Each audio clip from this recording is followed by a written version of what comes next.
Okay, akkam jirtu nagaa keessanii nagaa galata waaqayyoo Mishiituu from Mishiituu Gollan tutorial barumsa itti aanu chapter 6 personality kan jedhu walitti deebi'aarraa barumsa kanarraa waan guddaa akka hubattan namtiin qaba. Barumsa kana gadhumaatti hordofaa. Barumsa biraa argachuu barbaadan subscribe godhaa. Yoo sitti tole like godhaa. Gaaffii yoo qabaattan comment barreessaa. That's enough. Personality maalidhame personality concept jedhu karraa kaanii waliin ilaalla. Psychology course baay'ee bareeda jechaa man ture video hagama ilaalaa jirtu keessatti mas baay'ee bareeda ta'uu isaatiin dhimma waa'ee dhimma dhuunfaa keessa illee isin barsiisa about what is personality bakka ofitti fidaa gaafa dubbiftan gaafa barattan gaafa barumsa kana hordoftan yeroo hundumaa jireenya keessanii wal qabsiisa especially logic fi psychology course baay'ee bareeda jireenya keessatti dhiibbaa guddaa uumuu danda'udha waan haaraa fiduu danda'udha. You have to know just not only for exam of something you have to know barua abdan qofaf bara. Okay, meaning of personality derived from personality derived from what the word persona persona which has what a Greek and the Latin roots. Greek and the Latin root qaba. It refers to what the theatrical masks worn by what Greek actors. It refers to refers kan godhu theatrical masks. I think it's theater theatrical masks worn by what a Greek actor anina want to referencing kan kame universally accepted definition. Universally accepted definition samumada it is the unique pattern unique pattern of enduring thoughts feelings and actions that characterize a person. Kan nama tokko unique good isamaan enduring what thoughts yadan feeling isatin action isatin that characterize a person. That's what a unique pattern malin personality universally accepted definition what a unique pattern. Kanam namni tokko personality saga filartan is what a unique pattern is enduring thoughts feelings action and characters. So theory of personality mumana the psychoanalytic theory of personality. Okay, and from this view personality I think chapter 1 keessatti ilaalena fatako nafaqatan kana in from this view personality has three parties sadi qaba akkamitti akka Freud view jechuudha psychoanalytic theory keessatti jechuudha. ID means if it feels good do it. If it feels good do it. Yo sirriidha jettee yaadde maal delegate bakka if you feels good just do it sirriidha bakka hojjetu. ID kun maal is a Latin word that means what eat ID jechuudha. The first and the most primitive part of the personality in the infant maadha. The first and the most primitive part of the personality in the infant. Yeroo daa'imummaa waan tokko bakka gaaruma itti fakkaata nama rukutus gaarii itti fakkaata taanee rukutti maara kun amala daa'imummaa jechuudha walumaa galatti iyyuu maara just dhoqqee bukeessummaa daa'imaaf it feels good so they are do it hin hojjetu isaan walloluu waltumuun isaanii maalidha it feels good so they was did dalagama turan daa'imman kanaaf inni kun maala if you feels good bakka just do it ajjeesu saa ta'u feels good wanta guddaa gaariitti dhagahama just godhi akkasuma raawwatu. Kanaaf containing all of the basic biological drives hunger stress sex aggression kan hundumaa immoo of keessaa qaba containing all the basic biological drives of keessaa qaba.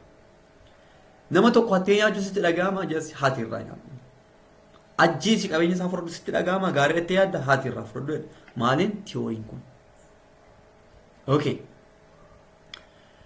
When these drives are active, the person will feel an increase in physical and psychological tension called libido. Isaan kunniin kun gaafa jiraatan when these drives are active. Maaliin draayivoonni olitti jiran kun jechuudha. Hangar, beela, thirst, fedha foonii yookaan seksii kan jennuun aggression isaan kun gaafa itti dhaga'aman maal jedhama? Drives are active. The person will feel what? Increase in physical and psychological tension. Tension is all ka. Isa kana maal jennaan libido. What is libido? Namni tokko fedha waayii yoo barbaade tension isaa waan san tokko qabame maaltu jira nama that is called libido. Shi kan sabitti qabadha. Daashii irratti dhufuu dandeessa. The person feel what? Increase in physical. Physical isaa dabala. Psychological tension isaa baay'ee yoo ka'aa ture maalidha? It's libido. When the level lipidinal energy is high, lipidinal energy jechuun fedha waan san barbaadu high gaafa ta'e, the goal is what? To reduce libido by what? Fulfilling the drive. Kanaaf lipidoon gaafa ol ka'e maal godhama? Action fudhata. Maal gochuudhaaf? To what? Reduce libido. Libido san gadi hir'isuudhaaf maal godhama? Action fudhata. That fulfills the drive. Drive sana guutuudhaaf maal dheeboo ta'e dhuguudhaan. Beeloo ta'e nyaachuudhaan. Seksii ta'e raawwachuudhaan. Just isaan kanneen kana maal godhama? Perform godha jechuudha. Eat when hungry. Maala nyaadhu yoo beelofte jechuudha. Drink when thirsty. And satisfy the sex when the need for pleasure is present. Kanaaf isaan kun hundumaayyuu godhi. Maal gochuuf sammuu kan geessisu. The desire for immediate satisfaction of needs with no regard for the consequence. The desire, ansheetan sirriitti nama badhaama. The desire for immediate satisfaction of needs with no regard for the consequence.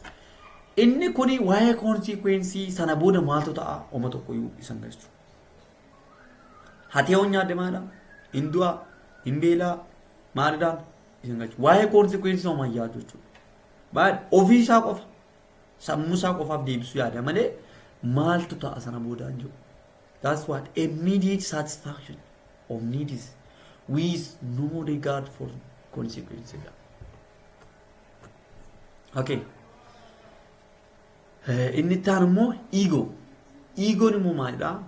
The executive director jedhama. Ego. Latin word for I is mostly conscious.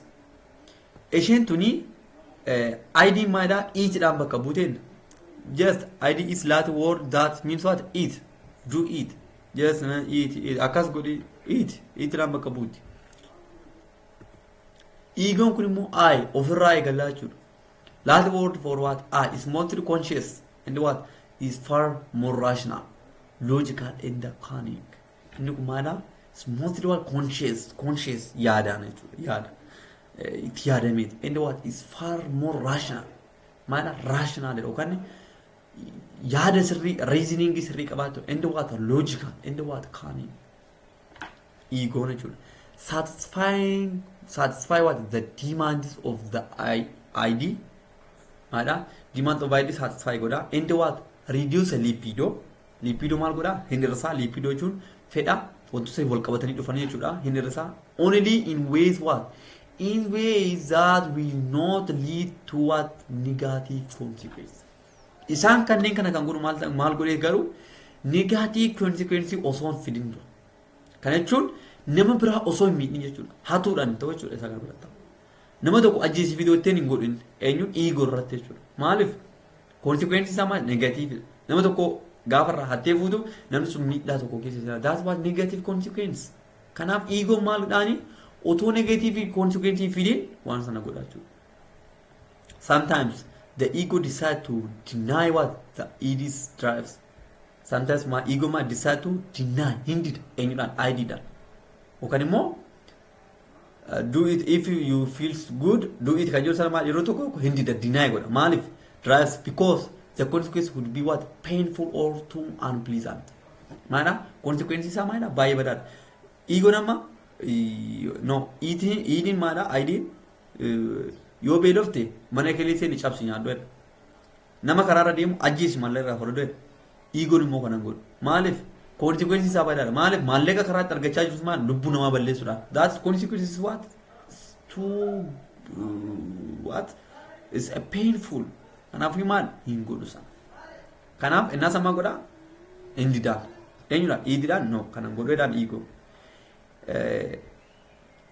hiikan isaa maalidha iigoon kuni if it feels good do it but only if you can get away with it agartanii karaasa isheen tun maal jetti if it feels good do it waa'ee consequences waan beekuun qabu bakka callee hojjetu inni kun immoo maalidha if it feels good do it but if it feels good do it hojii yaadde hojjetu garuu yoo maal ta'e qofa hojjetta only if you can get away with it karaa warqatu hatuudhaan hin ta'u okay super ego immoo maalidha super ego the moral watchdog inni kun maalidha super ego kan jennu is what the moral watchdog jedhamee beekama the super ego also Latin meaning over the self kun maalidha super maqumsi isaa maalidha super then ego over the self and why it is what the rules customs and the expectation of society inni kun maal wal qabata rules and customs and also what expectation of what society there are what two parts to each party lama qaba ego ideal and ego realism I think conscious jechuudha garbaata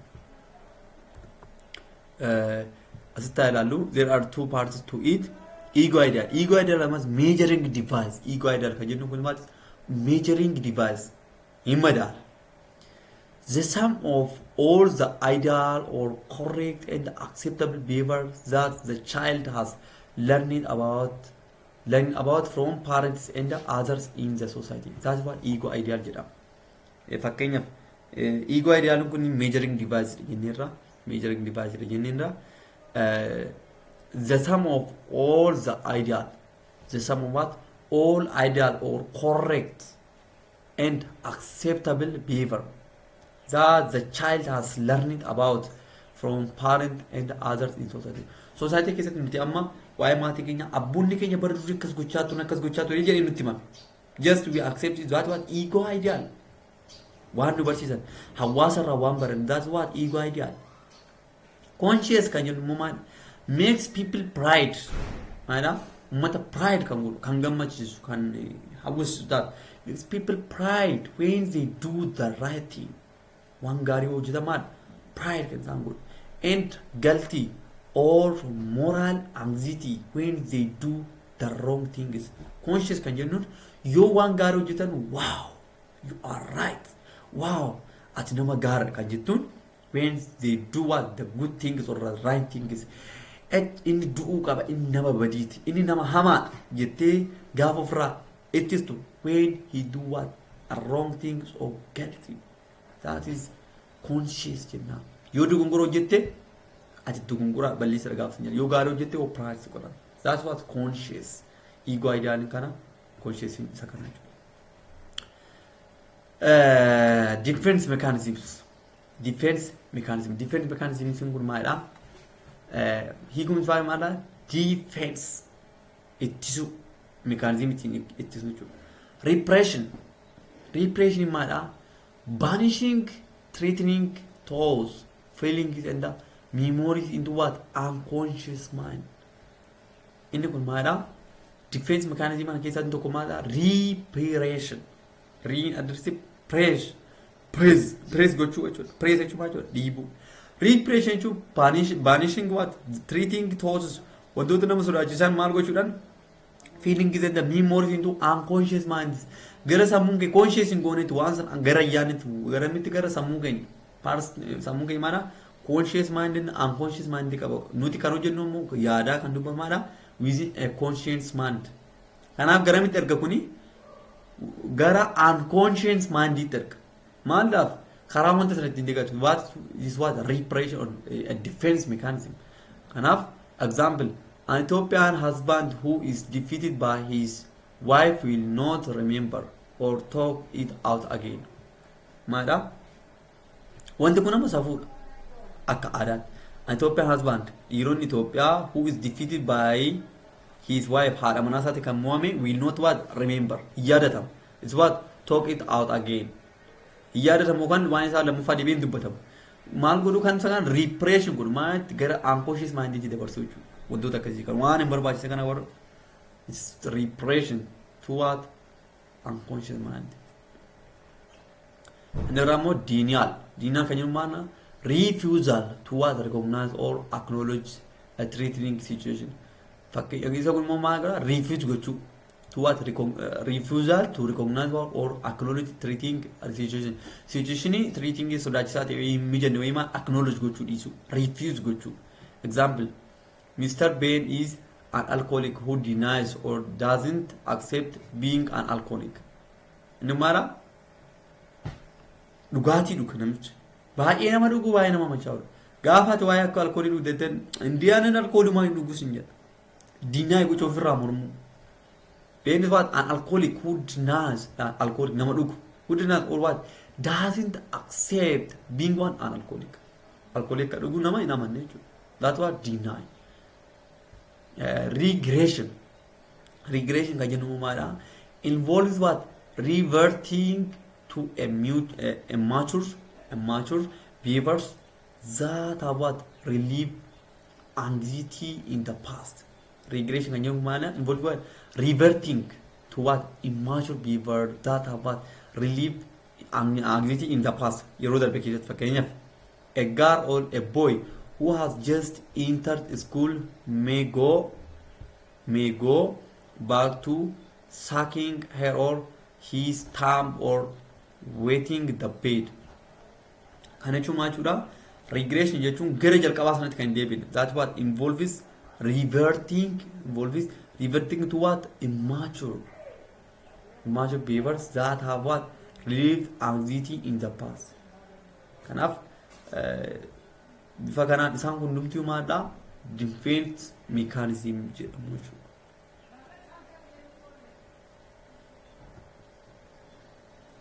Okay. Rationalization. The animal rationalization kanamatti dhufee jechuudha defense mechanism keessaa rationalization immoo maadha giving socially acceptable reason for one's inappropriate behavior. Rationalization giving socially acceptable reason. Socially acceptable reason kan mala kennu jechuudha. Giving socially acceptable reason for what one's inappropriate behavior. Example fakkeenya isaa make bad grades but states the reason as having to work through college. Mana rationalization gochuu dogongorlee hojjaa defense ammontichi maadha defense mechanism idha. Maaf kana goote karaa itti waan ofirraa defense godhu. Ati akkas gaafate no an akkas miti reasoning godheesu. Give you a socially acceptable reason for one's inappropriate behavior. Behavior isaa ko inappropriate dha. Behavior sirriin qabu. Garuma acceptable reason dhiyeessu jechuudha. Rationalization loojikii keessatti wanta soba ta'e tokko premise fayyadamne maa dhugaachisuu dandeenya jechuudha. Kanaaf fakkeenya akkasiitiin ni goona. Make what bad grades gradii gadhee hojjetu yookaan gradii gaariin hojjetu. But state was the reason as having to work through college. University keessatti hojii akka qabu maal ta'e odeessan. Gradii gaariin hojjennetti maal ta'e gaafatu ani kun mooraa keessatti hojii baay'ee qaba. Waan akkasii hojjedha. Reason yoo jees. Ani riippii waan ta'eef yeroo baay'een dubbisu bakka an hojjetaa waan ta'eef kanaaf garee grading kan koo gadi bu'e. That's what reasoning. That's rationalization kan jennu isa kanaa. Maadhaas defense mechanism. Displacement kan jennu maadhaa involves expressing feelings toward what a person who is what less threatening than the person who is the true target of those feelings. Kun maadhaa displacement kan jennu kuni involves expressing what feelings toward what a person who is what less threatening feelingi keenya express kan goonu eenyudhaa fi to a person who is what less threatening yookaan immoo treat gochuu irratti maanan qabu ilaalcha xiqqaa kan qabu than what the person who is the true target of those feelings. Example, hating your boss but taking it out on family members. Kana jechuun maal jechuudha? Namicha biratti feelingii wayii agarsiista. Isa booddee garuu waan gaarii kan dubbachuu involve what expect feelings towards a person who is what less treating than the person who is the true target of those feelings. Kanaaf hating your boss maadha boosii ofii yookaan immoo nam tokko maadha boos jechuun nama ajaju wayii maadha hin jibbu. But taking it out on family members. Why is Samu is a demo? Why Mati Bharatmar? Why is Garuma Sasa? That's displacement. Projection. Projection can you know involves attributing one's undesirable feelings to what other people. Projection involves involves what attributing one's undesirable feelings, attributing one undesirable feelings to what other people. Gara namoota biraatti undesirable attribute waan gara namoota biraatti maal jechuudha once undesirable feelings to what other people's. Example, paranoid person uses projection to justify isolation and what anger. Something with what is a projection ofirra dabarsu attribute one's undesirable feelings to what other people. Reaction formation involves what? Reaction formation involves a tendency to act in a manner opposite of what one's true feelings. Reaction formation involves what? A tendency to act what? In a manner opposite opposite of one's true feelings. Wanta feeling is a true to one opposite of Fakenya. A person who acts conservation but focuses on what? Violence in their paper. Mara, a person who acts conservation wants to do it, but what focus on what? Violence in their paper. Namicha waan gaarii hojjeta garuu namicha sana mo'achuudhaan maal jedhanii negatiivii namicha sana irratti xiyyeeffatu. Gaarummaa inni dhibba keessaa 99 hojjetarra negatiiviin tokko hojjetarratti xiyyeeffatu. That is what tendency to act in manner opposite of one's true feelings. Gaarummaa isaa irra maana opposite isaa irratti xiyyeeffatu. This is what reaction kan jennaan jechuudha. Sublimation jechuun immoo maal jechuudha? Involves what? Expressing sexual or aggressive behavior. Maal express godha? Sexual or aggressive behavior through what? Indirect. Karaa indirect ta'e socially acceptable outlets. Socially acceptable karaa ta'e indirect maal agarsiisu? Feelingii kan agarsiisu. Fakkeenyaaf an aggressive person who plays football. An aggressive person who plays football. Okay, an aggressive person who play what? Football. Kwaasi nama taphachu aggressive ka ta'e. Maala indirect namoota kan miidha jechuudha. Involve what? Experiencing sexual or what? Aggressive behavior through indirect or what? Social acceptable outlets. It may not be what possible to get through life without what such differences. But excessive use may what create more stress than it alleviates.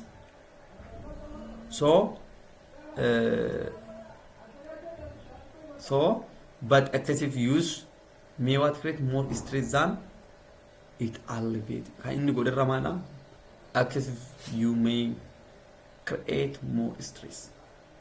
Wanti inni godhe maala dhiibbaa yookaan immoo stress yookaan rakkina keessa galchuu danda'a jechuudha.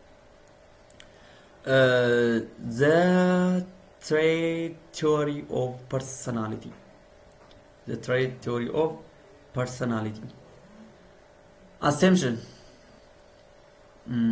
Personality traits yookaan amala nama dhuunfaa tokko. The trait theory of personality.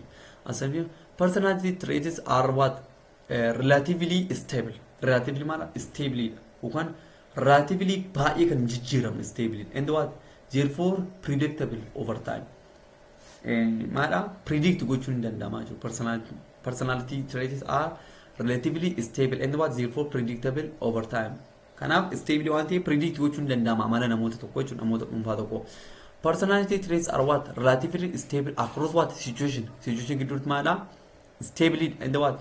They can explain why people act act in predictable ways in many different situations. Kana predict gochuu dandeenya jechuun situation garaagaraa keessatti gochuun isaan godhan. People differ in how much of particular personality traits they possess. People what differ in what? In how much of what? A particular personality traits they possess. Oh, no two people are what? Exactly alike on all traits. Namoonni amana wal fakkaataa qaban hundi hin jiraatan. Okay. People differ in how much of what a particular personality trait they possess. Therefore, what?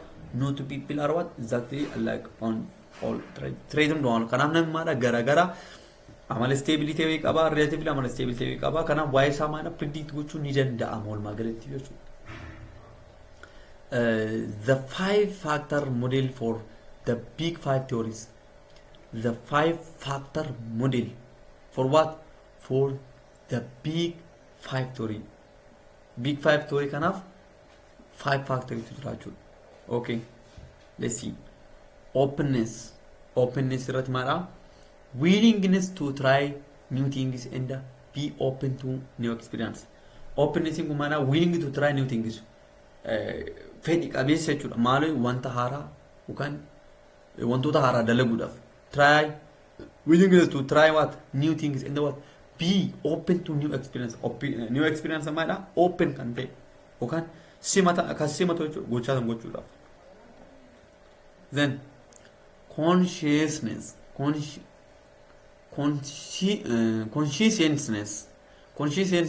keessatti immoo careful about being placed on time and what? Careful with what belongingness. Lamaadha kuni conscience kana irratti jalqaba maadha conscience jira. Conscience kana irratti maadha consciousness. Careful about what? Being placed. Maadha careful about what? Being placed. Iddoo irratti argamu on time yeroodhaan. And what? Careful with what belongingness.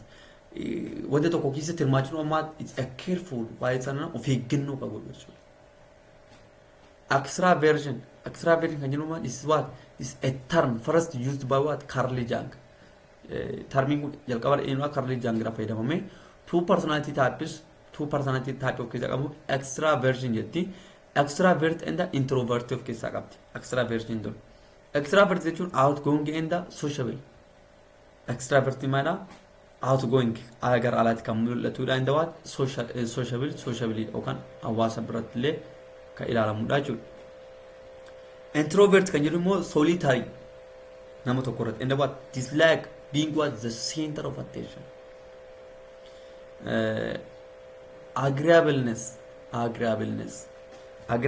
kan jennu immoo easing, friendly and pleasant. Agreeableness jechuun itti waliigaluu dandeettii itti waliigaluu kan qaban jechuudha. Easy going what? Easy going talk.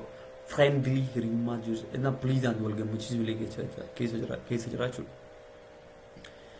Neuroticism kan jennu immoo maadha? Excessive worries over what? Over anxious and moody. Kanaaf excessive worry waa'ee nama tokko maadha? Excessive bakka nagarsha jedhanii sirriitti kan itti xiyyeeffatan. Kanaaf that's what neuroticism jennaani jechuudha. This is what the 5-factor model or 5 big theory kan jennu jechuudha.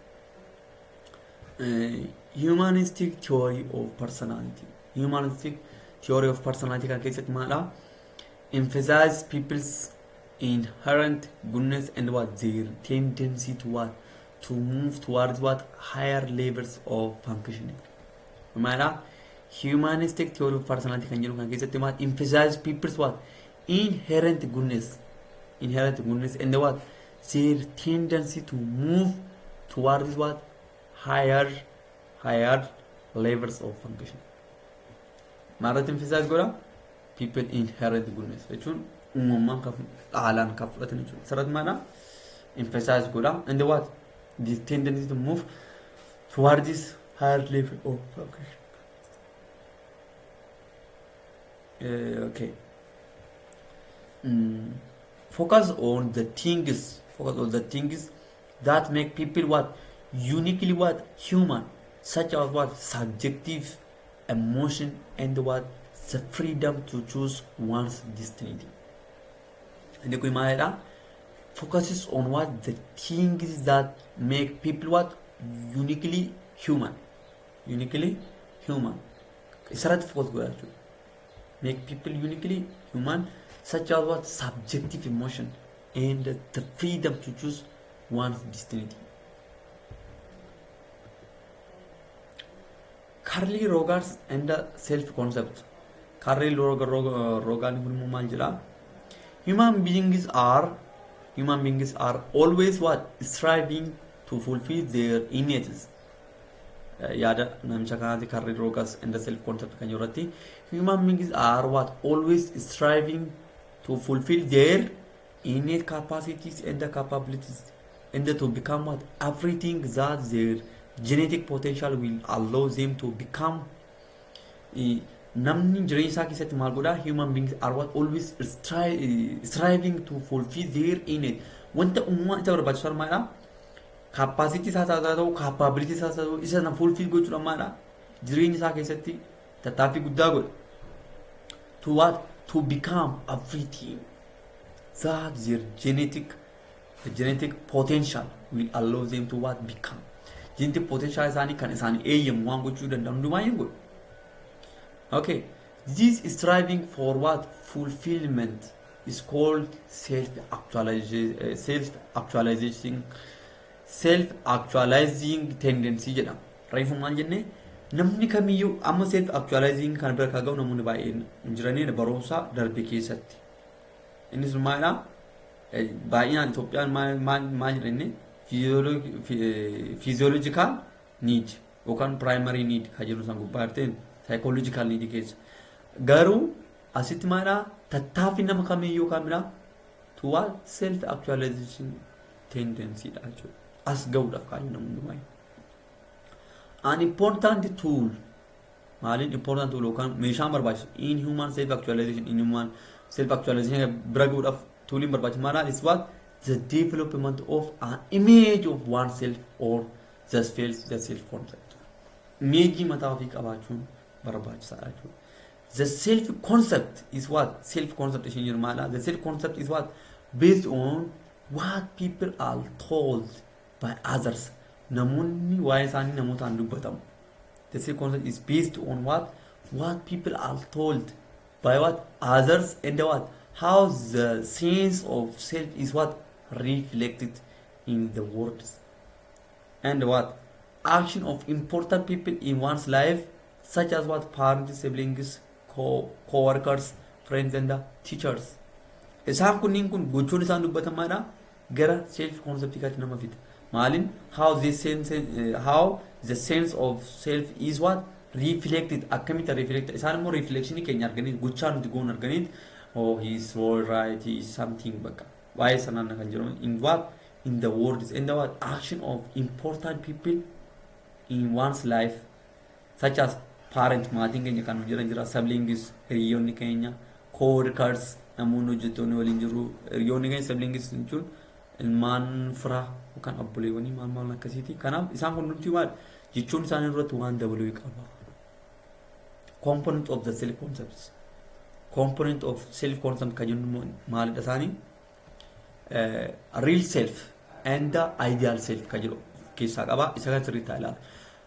Component of self concept kan keessatti real self kan jennuun one's actual perception of characteristics, traits and the ability that form the basis of the striving for self actualization. She can say that real self one's actual perception, one's what actual perception of what characteristics and traits. Traiting kun maal it's stable unchangeable jechuudha yeroo baay'ee. Relatively what is stable maybe character maal change ta'uu danda'a. Perception of what characteristics traits in the what abilities that form what the base of what striving for self actualization what real self jenna. Isaan kanneen kana keessa darbinee gochaa nuti goon maadha real self jennaan jechuudha. Ability that form what the basis of they're striving for self-actualization. Ideal kan jennu maal? Ideal self kan jennu. The perception of what one should be or would like to be. Itu maala inni kun ability ta'uu kan dandeessu. Fakkeenyaaf yuunivarsiitii waggaa tokko faarratti injinaringii jala galtee ati ka ta'uu barbaaddu maalidha? Electrical engineering galuu barbaadda. Departmentii maali jala engineering technology jala this is about real self ta'uu dandeessa. Wanti jala teessee garuu engineering jala galtee ati immoo doktoraan ta'uu barbaadda kan jettu taatiif ideal self jira. The perception of what one should be or would like to be. Ta'uu ka barbaadu. Ta'uu ka barbaadu engineering barachaa medicine ta'uu hin dandeessu. That what ideal self jennaan jechuudha. Real self garuu ta'uu ka dandeessu. Engineering barachaa jirta. Kanaaf engineering jala jirta. Field engineering jala jirta. Electrical engineering garuu dandeessu. That what real self jedhama. Okay. The ideal self primarily comes from what? Those important significant others in one's life. Most often what? The parents. Maatiin keenya amma nuti kan medicine otoo feene medicine otoo mucaan kan koo doktora ta'a mucaan koo barsiisaa ta'a maal nu jedhu. That's what ideal self. Garuu namichi iddoo biraa jira. Fakkeenyaaf barataan ispoortii galaa jiru abbaan isaa immoo medicine gala gaafa jiru is very difficult. Garaagarummaa guddaa qabaachuu. That's what ideal self jennaan jechuudha. Okay. When the real self and the ideal self are very close or similar to each other, people feel competent and capable.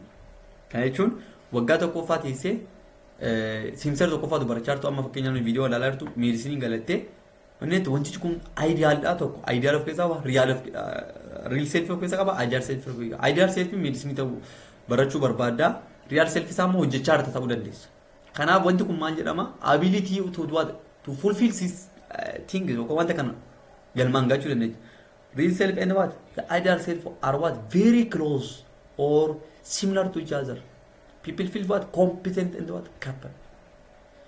It is when a person's view of self is what? Distorted or the ideal self is impossible to attain that problems arise. Okay. Conditional and unconditional positive regards. Conditional positive regard kan jennu maalidha? Conditional and unconditional positive regard. Okay. Conditional positive regard gaafa jennu love, affection, respect and warmth comes from what? The significant others that depend or seem to depend on doing what those people want. Kan jechuun maal jechuudha? Conditional positive regard inni kun maanin jaalala affection jechuun hawwii gaarii waliif qabna respect kabaja and warmth comes what from the significant others that depend or what seems to depend on what doing what those people want.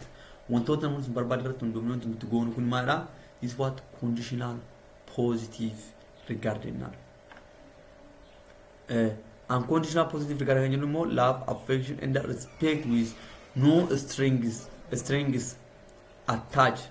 Wanti walitti qabame tokko hin jiru kun maalidha? Wanta isaan godhe irratti hundoofnee kan goonuuf that's what love, affection, respect and warmth comes from what? The significant others that depend or seems to depend on doing what? That those people want. Inni kun immoo love, affection, respect with no strings hin jiru no string attached string isaa walitti qabate tokko hin jiru. It is what necessary for people to be able to explore fully all that they can what achieve and become. No matter it's necessary for what people to be what able to explore. Once they explore explore fully all that they can what achieve and become. Is what unconditional positive. Fully functioning people are what in touch with their feelings. Fully functioning sirriitti guutummaan guutuu kan hojjetaa jiru. Fully functioning inni kun conditionally gochaa isaan nu godha irratti hundoofnee kan kabajnudha. Gatiin maallaqa sii kenneef kabajoo laatteef. Gatiin si gargaareef hoo jaalatte jechuudha. Inni kun homarratti yoo ta'u hundaa'e jechuudha baay'ee unconditional positive kan jennu. Fully functioning people are what? In touch with what? Their feelings and abilities and contrast their innermost urges and intuition. Isaan kunneen kuni unconditional positive kuni after something wanti namarraa barbaadu sun gaafa dhabame hafuu danda'u. Isaan kun garuu hafuu hin danda'u. Maana it's what unconditional positive regards. To become a fully function, a person needs what? To become a fully function, a person needs what? Unconditional positive regards. Waan wayita irratti hundaa'uun qabu jechuudha. Unconditional ta'uu qabu. To become what? Fully function. Guutummaan guutuu hojjechuu danda'udha maana. It must be him, he or she must be what? Unconditional positive regard qabaachuu qabaachudha.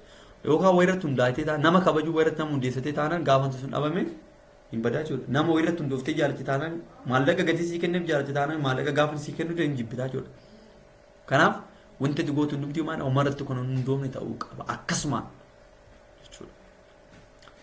Self-actualization and fully functioning kan jennu immoo maala. Self-actualization is a goal that people are what? Always striving to reach. Iddoo namoonni hundumtiyyuu gahuudhaaf xaaraa jiran, hojjechaa jiran, tattaafachaa jiranidha. Only a person who is fully functioning is what? Capable of reaching the goal of self-actualization. Zara gangaruu danda'a. Eenyuudhaaf fully functioning warra ta'a. Fully functioning kan jaalatan immoo maala unconditional positive regard jala warra jiran jechuudha. Is what? Capable of reaching the goal of self-actualization. To be fully functioning is necessary step in what? In the process of what? Self-actualization. To be what? Fully functioning. Fully functioning hojjetaan is what? Necessary what? To step in the process of what? Self-actualization. Fully functioning gaafa taate maala? Karaa yookaan step maal keessa jirta? Self-actualization keessa jirta jechuudha. Viidiyoon keenya irraa kana maratti xumurama. Chaaptarii itti aanu hanga wal agarrutti baay'isanii jecha like, share, subscribe gochuun dagatina. Viidiyoo itti aanu argachuudhaaf asumaan miseensa Shell TV ta'an ergaa keenya. Bye bye.